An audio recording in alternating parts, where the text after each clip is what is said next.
Greetings YouTube and welcome to the Blue Corner and to a Cardfight Vanguard deck profile, and in this video we're going to be going over Lianorn as the Master Deck set came out, and with it I finally got my chance to pick up the deck.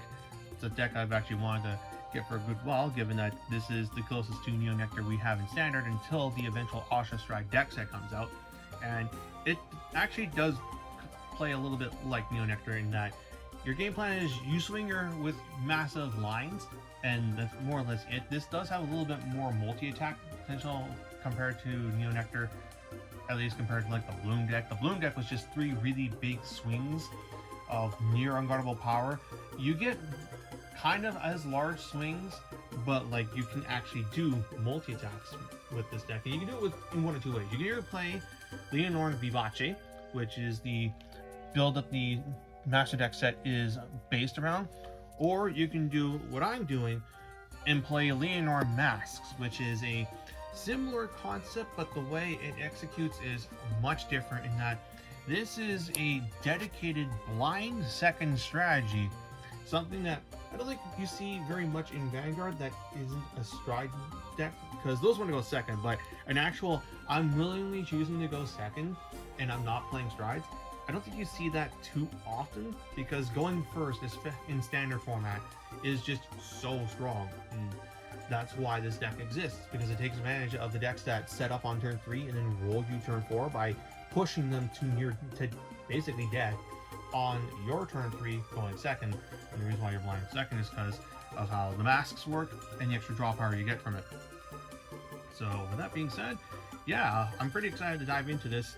I've played this, and I've done a little bit of Vivace testing as well. The Vivace testing didn't go nearly as well as I would have liked, and we'll have to relook at the build and try again, whereas this has been doing a bit better for me because it's just how it works. Maybe it's just because of the fact that in Yu-Gi-Oh!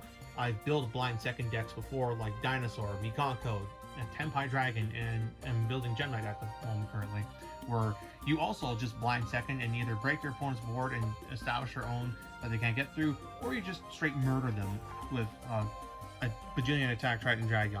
This is kind of similar to Tenpai in that regard, where it just doesn't really care what your opponent does. It's just going to beat your face in and kill you. Mind you, some matchups are a bit more difficult to do this with than others, specifically the ones that can just perma-remove your cards via binding or banishing or prison. Yeah, with that being said though, I'm going to just go over the build of the deck and talk about some stuff about it. First, we're going to talk about the ride line, because you can do this in one of two ways. I'm doing the Zorga ride line because I'm playing the order-focused version of this deck. There's another way of doing this, and that's playing the Rorora ride line, where you play the 0, the 1, and sometimes the 2. I've also seen Leonor's grade 2 get played instead of this. The Aurora Rod line, what it does is it generates plant tokens, and you play grade 1s that generate plant tokens. So you have a full board for minimal card investment that just starts poking your opponent and requires them to guard extra or take early damage, as this deck wants. You want your opponent to be at 3 damage going into your turn 3 so that you can kill them from there, because it's a lot harder to kill your opponent from 2 damage. Very likely that they'll survive, whereas if you can get them to 3 or even 4, they're most likely dead, short of having infinite PGs or hitting heals, over trigger, what have you. I like the order version of this deck because the orders allow you to build your board, make your board large, and this ride line in tandem with Leonor draws you cards, because going second you'll draw 1 for the starter. Vanguard Chain draws you 2 and then discards 2 or 1 order card from your hand. This gets back that order you discarded, which is good for further discards, and then Leonor herself will draw you a card, then discard 1 or call 1 from hand to Rigor Circle. So this ride line is 4 additional draws into your deck, which I think outweighs like the extra bit of early pokes you get with like the tokens that Rorora gets you. And since you're playing things like Mythiarq Habitat, the board build, you can still get that same payoff of poking your opponent with Rigor Swing, so you can just call one of your main attackers out of the deck and generate tokens and go from there. So that's the 2 ride lines you can go with. Leonor, you won't really be on her that long. You just ride into her, use her draw and call skill, and then immediately mask up into Leonor Masques, who we'll get into as I break down the actual deck list. So as far as the core deck outside of the ride line, 4 copies of Leonor Masques, like any of the mask units, it has an effect where if you exile a card with the different name of it, it does a thing. So you exile Lianorn in this instance to choose a grade 1 or less unit from your drop zone, call it the rearguard circle, and then you kill one of your opponent's rearguards. It's good for bringing back your board if it gets broken after your push fails and they crack back and they have removal, or they remove your guy early. You can just bring back your Rosarian Fairy and then do stuff and go from there. But it's a whatever thing. The important fact is you don't need to exile copies of Leonor for your best skill, which is when she attacks, you can have up to 3 of your back row units with the stand ability booster. And if you do, after that battle, you can counter +1 and choose 2 of your rear guards, stand them. So she basically gets really big herself, and then after battle, restands 2 of your front row attackers, which ideally will be really massive. So you just go rear, swing massive vanguards, and then rear again, and then they're dead. And then after that, for the grade 2s, I am playing 3 copies of the Cycler. Now, the thing about this version of the deck is you can actually play it fairly budget. This is not needed. I'm just playing them because I had them for Night Rose, but what you can honestly do is just play 3 copies of this guy instead, or just 4 copies in this case, because I'm playing 3 Cyclers and 1 of the Legrace. Legrace, when placed on rearguard circle, counterblasts 1 to look at the top 7 cards of your deck for a Leonor. Or if you fail, you shuffle and then draw. And then it also has the ability of, if your back row has 2 or more grade 1 or less rearguards, he gets 5k power and shield during both players' turns, and gets the boost ability. So he is a 15k attacker or 10k intercept if you have 2 or more grade 1 or less in the back row, which you will. And yeah, it's just a solid card to play instead of this if you don't have any. Some lists actually just play this instead of this. And then your 4th card is the Ace unit from the upcoming festival collection, and which is what I'm going to be doing.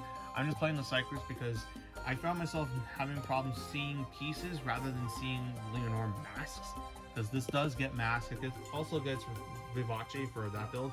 And then the last grade 2 is the one of the Masked Searcher, the guy that puts a Dragon Tree marker down and then gets the map, and that's the only one of that you play. So the marker really doesn't matter for this deck as far as I'm concerned. And then for the grade 1s, the one expensive card you will want to play in here, because it is so vital to your game plan, is Sincerity.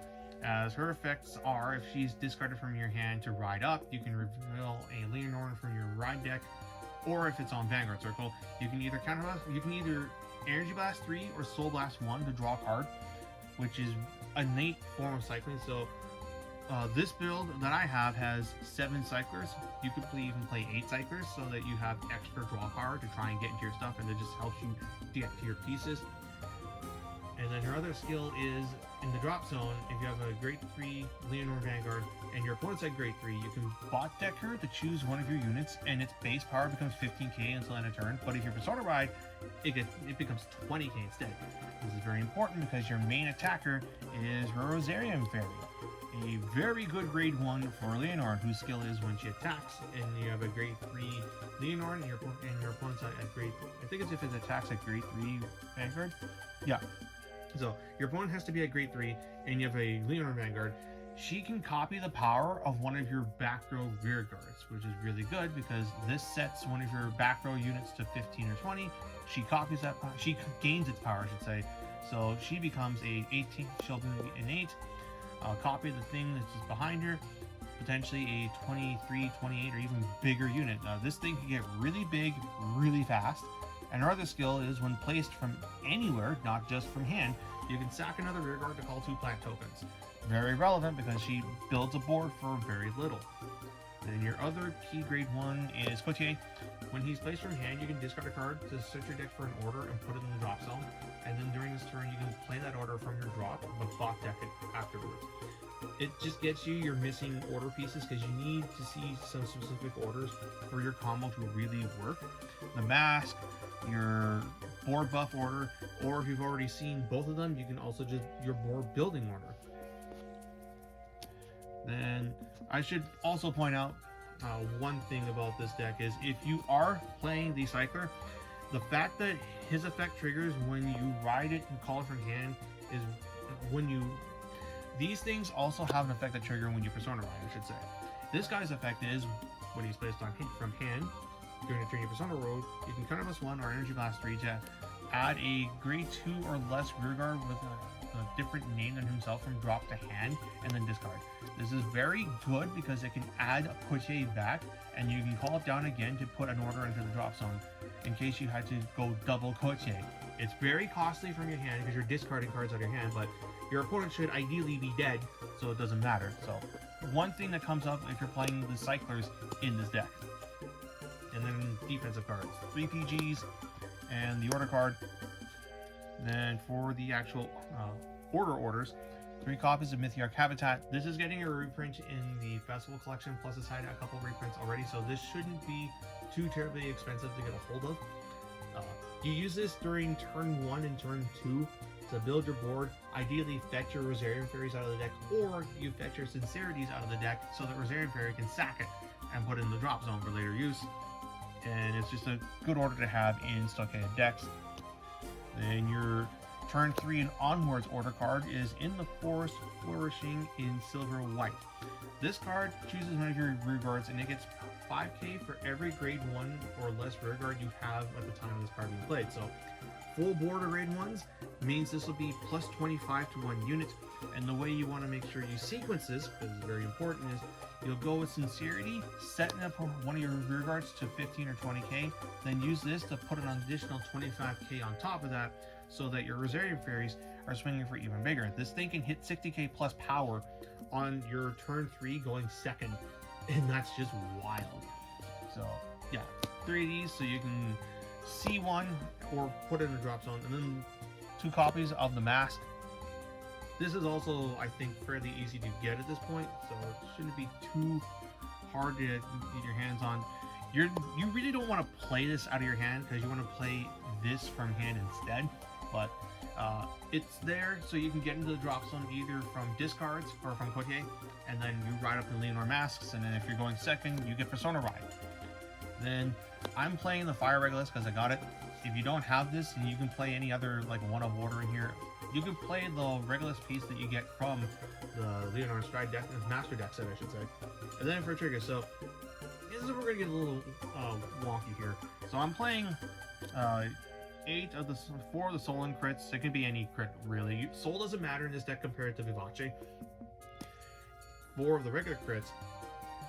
4 draw triggers because they're a combo deck. You need to see pieces, and 3 fronts plus the over trigger. So originally I was actually playing no fronts, 3 draws, and 4 heals, but after talking with my friend from while he was playing his back deck the other day, he was like, I'm playing no heals, and it actually makes sense because like this deck, Bat wants to punish the decks that set up on turn 3 by just trying to kill them as fast as possible. This deck, much like his take on Bat, doesn't have a long game in mind. You're just trying to kill your opponent as fast as possible. So if your opponent's going to die on turn 3 or turn 4, why do heals matter?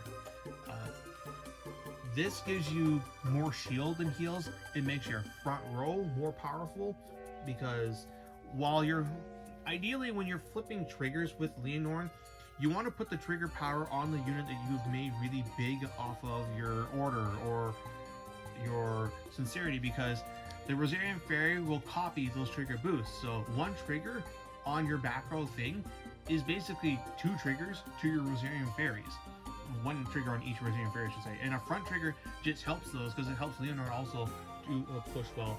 And they're just 20k shields. Draw triggers are in here because you need to see your pieces. So yeah, I figured, screw it. We'll just take the heals out entirely and just deny the opponent heals because you'll just take...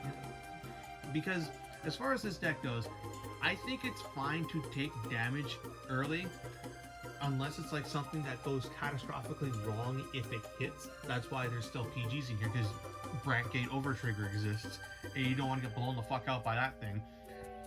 And you go like, you want your opponent to be at 3 or 4 damage going to your turn 3, so you just go to 3 or 4 or 5 damage yourself and deny them heals. Because one thing I've had happen way too often when I'm trying to play decks, especially decks that rely on like your opponent being on high damage and just killing them off from 4, like with Zorga or Gandivas. Your opponent heals down to 3, or God help you, they heal from 4 to 2 because you were at 3 damage and they hit double heal trigger. It happens way too much at my locals, and I was like, you know what? Enough of this. I'm going to be at 4 or 5 damage, and you cannot heal down to 3 and like block me out of my big push turn. So we're going to try this for a bit and see how it works. For Vivace, you play the 4 heals, but for this deck, we're doing that. And if you can't get a hold of the effect fronts, unfortunate, but you know what? Just play regular fronts instead. Or you can play heals. Like, this is just something I'm experimenting with. This got reprinted in the sets, so it's easy to get a hold of. And honestly, I think it's the best trigger for this strategy because the Stoicheia front trigger is not front trigger. This over trigger is not only an over trigger, but it's also a front and a draw trigger. So that's a 10k to your front, a 10k to any unit, which will be your back row unit that you're copying with your Rosarian Fairy. But you also put the over trigger power on the Rosarian Fairy, unless you're trying to break your opponent's guard with Leonor, because then the Rosarian Fairy will copy the 100 million power of that back row unit. So now you're swinging with 100 million power twice on the restand. And that just makes this guy silly. He's also a heal, so you technically do have 1 heal in this deck. It's also a crit, so you get 8 crits. It's a 5th front, it's a 5th draw trigger. Yeah, this thing, while it's not as stupidly good as, say, Dragon Empire's over trigger, this is actually still low-key one of the strongest ones out there. It's just very good, and not insane enough that they'll ever have to choice restrict it alongside certain other decks. So yeah, that's all I gotta say about the trigger lineup. And then just give me a moment, we're gonna shuffle up and I'll try and like do like a demonstration of this deck's overall game plan. Okay, so I've got my deck shuffled up here, and we are going to just play out a test hand. And if we cannot draw the pieces, then I'll just have to cut to like the actual like board setup. You are playing a combo deck that does play like unsearchable cards, so sometimes you just will not see the cards. It's unfortunate. I did have that happen against a Baba Sagra, and promptly got blown out because Drag Beta plus Baba Sagra. These banlist hits could not come fast enough, and that's an issue I've been having a lot with Bushiroad, is the fact that we're so freaking behind on everything. Anyway, so let's see what we draw into. Okay, so no real pieces here. I mean, this is good to have because we want to have an order. This can go back, this can go back, this can go back. I kind of want to just keep this. Yeah, we'll keep the Lianorn so that if we draw any of our other pieces, we'll get there. So draw one, draw one, draw one. Okay, yeah, that is definitely the me experience. I should have thoroughly shuffled my deck a bit more, like do like an actual like pile shuffle rather than just cram my everything back in. But okay, so let's stand up. So we will draw for turn. Cool, we just drew half of our draw triggers. Okay, well, they can be discards. So we'll discard, go into Rancor Chain, draw for starter. It's a mask, cool. That means, oh yeah, we should energy charge 3. That means we can now ditch it for Rancor Chain. So activate Rancor Chain, Soul Blast 1, draw 1, draw 2. Okay. Discard the mask, and then since we have it, we will play Mythiarq Habitat. We need to see pieces now. So 1, 2, 3, 4, 5, 6, 7. Okay, so that is a Rosarian Fairy. Unfortunately, we have nothing really to call for it. I probably should have called the card from hand down first. So let's just fix that. Let's call this draw trigger down behind Vanguard. That way we can still like push. So yeah, let's just do that. And then we will call this Rosarian Fairy to Rearguard Circle and shuffle the rest back in. And then Rosarian Fairy will sack the draw trigger and call 2 tokens. Okay. So we will just go in. So poke, swing rear. That's either going to get a shield out of them, or they'll take it, they'll probably block it, and then they'll swing this. Because it's 15k, because it's an 8 boosted by 5, a 15 shield is not enough to no pass this, so they'll probably take it. Let's see if we flip anything. Well, we got a cycler. That's a pretty good card. So then they take their 1. So then on their turn, they go in. We'll want to counterblast. We'll take a hit. It's a front trigger. If they can't do anything, this one's actually funny because they can't beat over the token unless they really like do something. So we'll assume that doesn't hit. So we'll stand and draw. Front trigger. Yeah, we just keep drawing our triggers, all right. Well, we are going to discard our cycler and go into Black Tears Husk Dragon. Husk Dragon is going to get our Mythiarq habitat back, and then our cycler is going to Energy Blast 3 to draw a card. Awesome, that's one of our needed pieces. So we're pretty close to combo now. We just have to get another Rosarian Fairy, really. So we'll just play Mythiarq habitat.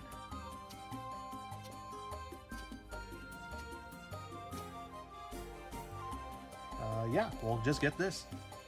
As tempting as it was to grab the Sincerity, that's another good call target. You can call it and then kill it off later. I think the fairy will still work because this lets you push. Because like you're gonna try and like get your opponent to 3 or get cards out of their hand, so it's a lot harder for them to deal your pushes. Like they either take a lot of damage and have a fair number of cards in their hand, or they're gonna not take damage, have less cards in their hand to deal with your eventual kill turn. So sack the token, call 2 plant tokens, and then we just go in. Swing side, swing van, drive check. That's another copy of the Silver White. So we have discard fodder for next turn. And then swing again. And then that's that. Opponent rises to 3. They'll probably just aggro. You have tokens up front, so they're less inclined to like kill them off unless you hit enough tokens. So I imagine we'll probably like take multiple big hits, so we'll take 3 hits. If it's like a lethal attack, then yeah, you'll just have to throw your hand down, so I'll assume they force this much out of us. And then go to 3. Okay, so we drew another one of these for turn. We're not going to make it though, so we are going to discard this and go into this. Okay, so what now? First things first, we're going to Leonor and have her counterblast and have her draw a card. It's a PG, that's actually pretty good.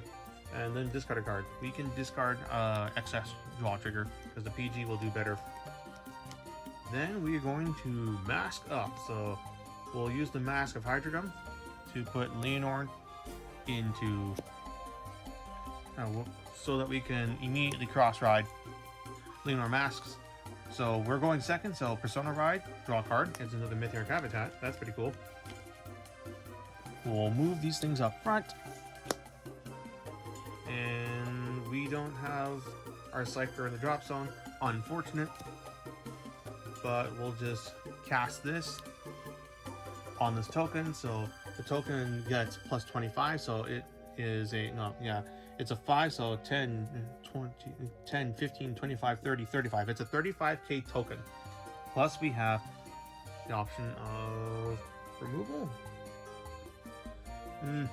Nothing really worth using Leonor Masques effect on. If they had killed one of these things through a remove or whatnot, then you'd mask to bring it back. So anyway, this thing's at 35, so we'll swing for 18, copy 35, that is 53, swing, copy 53, swing with Leonor Masques, so that's a 33, that's a 23, that's a 33, 63, 68, so that's a 68 with 2 drives. Let's see what we hit. They're definitely going to PG that. First check, draw trigger, put the power on here, draw a card, it's this guy, and then second check, another Leonor Masques. Cool. Then Leonor Masques will counterblast 1.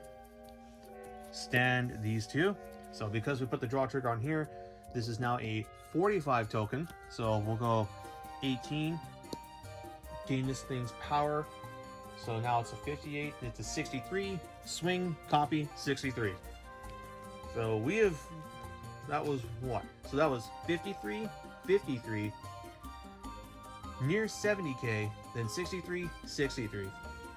To hard guard all of that, your opponent would need all of the hand in the world, but most likely in order to like live through that, they need multiple PGs and they need to hit heals.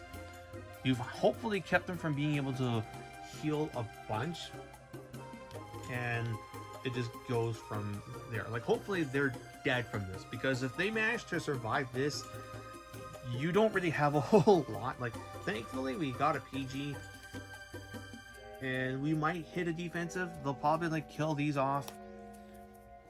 Let's see, take 1 damage to see what we get. Now it's a Leonor Masques. So now we gotta survive. So we got to PG, discarding probably the order. Yep. Then guard, guard, guard. So we have 15, we have 30, we have another 40. We have 45k worth of shield. Most of the top decks right now can just eat through that without problem. So we're most likely dead. Yeah, no 6 damage, no 6 damage shield. So if they survive that push turn, we're dead. But that's what you get for playing a deck like this. You have no long game. You are going to try. You know, why was I fishing for a 6 damage shield? There's no heal triggers in this deck. So that's that. Ideally though, like, you will like see more combo and less non-bo in your hand. All those triggers I drew was probably because like I hadn't like thoroughly like declumped my deck from like the profile. That's what happens though. But I imagine if I were to like play like several rounds, my deck will be more thoroughly randomized. And yeah, that's basically like the game plan of a deck like this. I find it to be pretty cool. Mind you though, I'm also a Yu-Gi-Oh player, so I have no qualms playing something that would make most Vanguard players seethe in anger, just because I mentioned the infamous Y-worded card game. You'd be surprised at how, despite Vanguard has been around for as long as it has, a lot of players still have an inferiority complex in regards to Yu-Gi-Oh, and how it's also still going along stronger. Oh, I'd say stronger than ever, but we also have our own issues with the game. But like, game's 25 years old, man. If it was going to die, it would have died back during 2012 when Vanguard got its first big break, because of how truly awful the game of Yu-Gi-Oh was at its time. But that's a discussion for like another point. As someone who plays both games pretty thoroughly, I think my perspective is like less grr, one game bad, other game better. It's like, no, grr, both games shit. One is not strictly better than the other, I'd say, for a multitude of reasons, because of the people that run them. Both Vanguard and Yu-Gi-Oh have their problems. Both of them also have their great things about them. Anyway, yeah, that's another hand. Let's just mulligan back these two, see what we draw, and then, oh wow, that's pretty good. Go second. Draw for a starter. We have an order, yeah. So we would go second. So draw for turn, draw for our starter, draw for our cycler, and then draw 2 off of our grade 1. So, and then we get a mask, or we get this into the drop zone. This is actually pretty good. We just really only have to hit another one of these, and like between damage check, draws, damage checks, maybe draws, it's possible, because like you're gonna see a couple more cards in the deck, and then get to Leonor and like draw a card off of her. But still, that's a pretty good hand, all things considered. Anyway, hope you guys enjoyed this deck profile. I hope it was informative. If you're playing Leonor, by all means, comment on what you're doing with the deck. Are you playing it with masks? Are you playing it with the mask off? And yeah, there's also like Festival Collection coming up, in which you get that new grade 3. There's also a reprint of the Dual Nation Caters to Ikea card that I think gets an order card back from your drop zone when it's called, except during battle phase. You can slot that in here too. Hopefully the reprint of it is not stupid expensive. Last time I looked, that card was like $100+ Canadian, because trying to buy Vanguard cards in Canada is just rough. Anyway, that's it for this video. Hope you guys enjoyed it. Until next time, this is Bluestar 89, jacking out.